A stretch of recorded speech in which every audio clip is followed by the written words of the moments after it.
My teacher destroyed 47 student phones in front of the whole school, so I made sure hers was number 48. Mrs. Halverson had one rule: no phones, ever. If she saw a phone, heard a phone, or even suspected you had a phone, she would take it and smash it with a hammer in front of the entire class. She kept the hammer in her desk drawer, a small red Stanley that she'd grip with both hands before bringing it down on the screen. The first time I saw her do it was September. A kid named Trevor's phone buzzed during a quiz. Mrs. Halverson placed it face up on her desk and destroyed it in 3 hits. Glass scattered everywhere. Distractions have consequences, she said. By December, she'd smashed 23 phones. She kept a running tally on the whiteboard. Parents complained, but she had tenure, and the school board backed her because test scores were high. Of course they were. We were terrified. I made it to April by leaving my phone in my car every day. I watched her destroy phones from kids who forgot theirs in their pocket, kids whose alarms went off, kids whose parents texted during class. She never showed mercy. Then came the AP chemistry final. It was worth 40% of our grade. Nothing on your desks but the exam and 1 pencil, she announced. We had 2 hours. 40 minutes in, I heard buzzing. Not a ringtone, just vibration against wood. Everyone's head snapped up. Mrs. Halverson froze. The buzzing continued. 3 short bursts. Pause. 3 more. It was coming from her desk drawer. Her face went white. She stood up fast, knocking over her coffee mug. Brown liquid spread across her papers, but she didn't look at it. She yanked open the drawer and pulled out her phone, fumbling to silence it, but not before we all saw the screen. The contact name was D,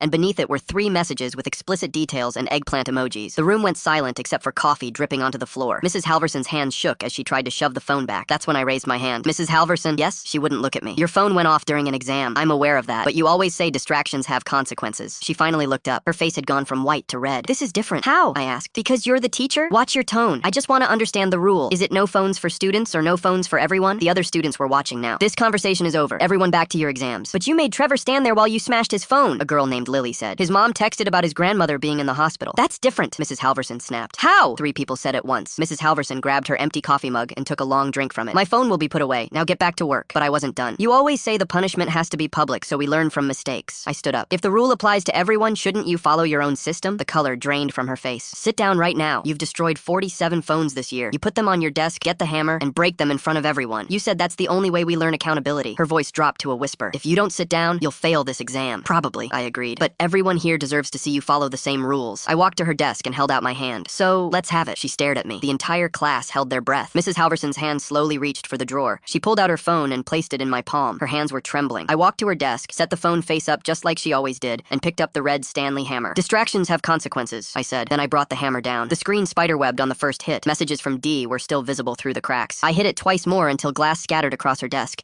mixing with the spilled coffee. The room was silent. I put the hammer back and returned to my seat. Mrs. Halverson stood frozen, staring at the destroyed phone. She walked out at 10:47 a.m. and didn't come back. A substitute arrived 20 minutes later. Mrs. Halverson resigned the next day. The principal tried to suspend me, but my parents hired a lawyer who pointed out that I had simply followed the classroom policy as publicly posted and consistently enforced. I graduated 2 months later. Someone had counted wrong on the original tally. It was actually 48 phones.